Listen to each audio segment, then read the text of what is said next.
don't think I'm going to hold back here, so viewer discretion advised.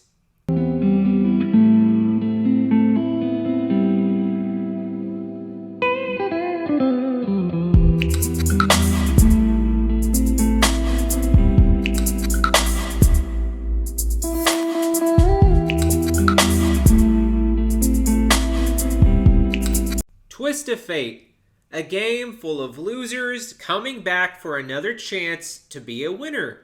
A story of redemption, a twist that you have no control over. Let's go over the cast, shall we? Starting with Cole. Cole, thank you so much for having a fantastic attitude and giving it another go. Unfortunately, it looks like your social game killed you, or lack thereof. If you ever play again, just be more social, get to know people.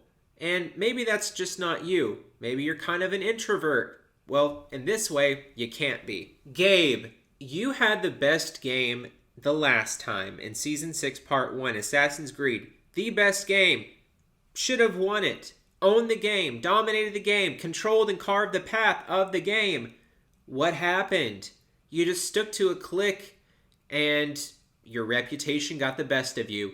Abby knew that you almost won.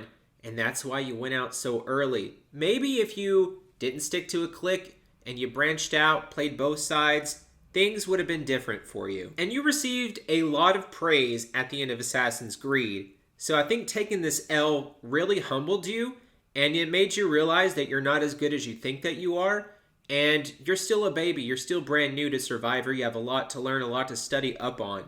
Jimmy, Maddie, thank you so much for coming out and giving it another go. I know that you stuck by the people that you knew, Peyton and Dustin, and you knew that they totally betrayed you and used you the first time that you played, so instead of working with a group of brand new people, you decided to just give them a second chance. And I understand the saying, the devil you know versus the devil that you don't. Well, I don't really understand this strategy. I feel like you definitely could have branched out more, had more options, and done more. More with Abby, more with Ethan. Make them feel good, warm, and fuzzy inside. Because clearly we've seen that this group has cracks, that they're not this solid object that can't be broken apart. We've seen them break apart later on. And you would have too. It's just too bad that you didn't discover the cracks a little bit sooner. Cameron, you're really good at puzzles and the mental stuff, but other than that, I don't know so much because your social game was a little bit wonky. Yeah, whenever you went to someone and you told them what you were going to do, they believed you, but that's kind of because they didn't know you, they gave you the benefit of the doubt, and then you would go and sit alone a lot. And that's hardly ever a good thing. Sitting alone keeps you out of the loop. You never know when someone's going to turn it on to you. Sure, it makes them feel good about where you stand. They're going to think, yeah, he's not flipping because he's all alone. But that doesn't mean that they won't flip on you. So if you're over there sitting alone, what's stopping anyone from running off and finding the hidden immunity idol? Nothing. If you stick by them, stick around, they can't do the sneaky shit in the dark. Yeah, you went out in one of the most craziest ways we've ever seen, and it would have been interesting just to see what would have happened had you progressed further into the game, but we will never know. Swinging door, Sam! How are ya? You know, I never once seen you as this swinging door that couldn't make up their mind. You were always loyal to Cameron. You always voted with Abby and with Ethan.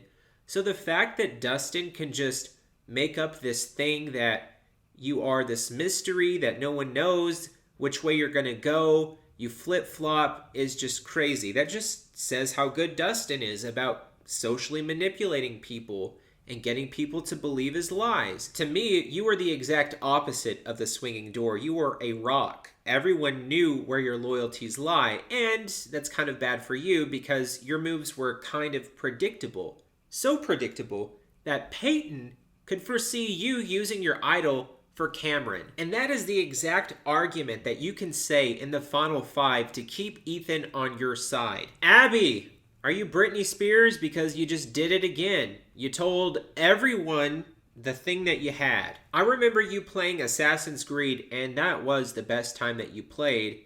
And you found the idol, and people knew that you found it because they watched you find it. It's not like you told people, and you started panicking because you're like, it's happening again. Everyone's going to vote me out because they know I have the idol. And it's like you completely forgot that, and you forgot that you got voted out in season 5 because you told everyone you had the idol. And you're like, yeah, there's nothing wrong with me telling everyone that I had this exemption pass and exactly what it does. Even though this entire game I never once worked with Peyton, I'm just going to blindly trust him. I really applaud players that switch things up, that go against the grain, that don't do the predictable thing. They work with other players that are outside of their friendship circle. And I think that the time that you do this is within the first 2 to 3 rounds of the game.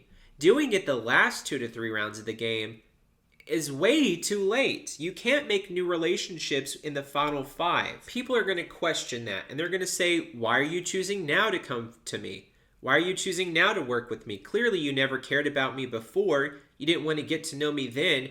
You want to get to know me now because you just want to use me. And you did want to use Peyton because you thought that you could beat him in the final 2. Unfortunately for you, Peyton's seen that. And Peyton said, I don't want to go to the end with you. I want to go to the end and kick Dustin's ass. And that's what he does. And he sees you for what you were and voted you out. Maybe if you tried talking to Peyton the first or second round, and you voted together once or twice, it would create that trust. And then by then, it wouldn't be that hard of a sell to pitch to him, let's get out Dustin before Dustin wins every immunity challenge. Dustin is the person that everyone keeps taking shots at and misses. He's just this cat with 9 lives. He can't be put down.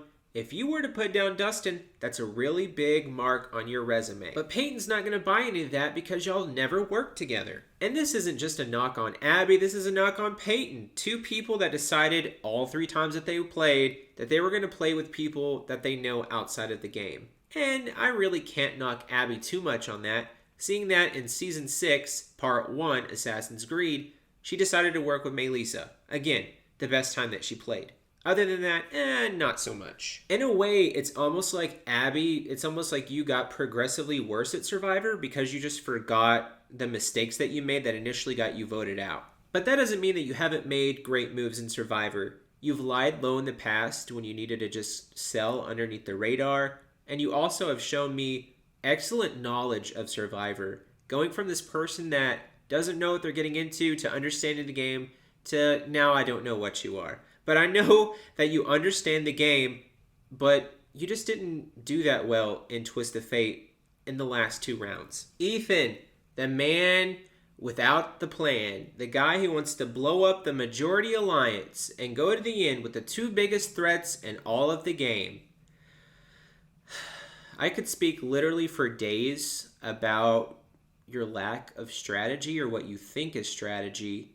But I'm just going to start and finish with you're easily one of, if not the worst Survivor players I've ever seen. But this game wasn't made for everyone, and you always came out and shown support with Survivor Durant ever since you got involved with Season 5. And to that, I'm eternally grateful. And finally, the last thing that we're going to do is sit and talk only positive things about the winner, Peyton, who is the rightful winner, who played the better game, made the better moves, didn't need anyone's help to get there, overcame a 6-2 odds in alliances, was consistently underestimated, which I think is his biggest perk in the game, is he can make people feel like he's an idiot, but he knows what he's doing. Peyton's extremely likable as well. People feel good about giving him the winning vote. But Peyton's also kind of predictable, kind of like Sam. We've seen Peyton play 3 times, and 3 times we've seen Peyton stick by someone that he feels warm and cozy to. First, in Season 5, he stuck close to Nate. Then, Season 6 Part 1, it was Ronnie. And now, Season 6 Part 2, it's Dustin. When, if Peyton plays again, hopefully he does for Battle of the Best, will we get a repeat, and this time with Mason? Obviously, Battle of the Best is going to be different circumstances because the winners aren't going to have very many options and might have no choice but to stick together. But if Peyton were to play a Survivor game with all strangers, no one knows who he is, I think he would do rather well because he can convince them that he doesn't know what he's doing. He could give off this dumb bro surfer vibe and be severely underestimated when clearly he understands the game and he knows the moves that he's making. Clearly he's likable and people feel good and want to keep him around. They also feel good about voting for him to win. He makes good relationships with the jury. So it's for all these reasons, especially the unforeseen reasons of what you would do against strangers, that I rank you, Peyton, as the 4th best Survivor Durant player of all time. Well, that's it. I have no more to say, no more to divulge. Do your studying, and maybe you will be the winner that I talk about for Battle of the Best. Good luck. I'm going into hibernation, and thank you for going behind the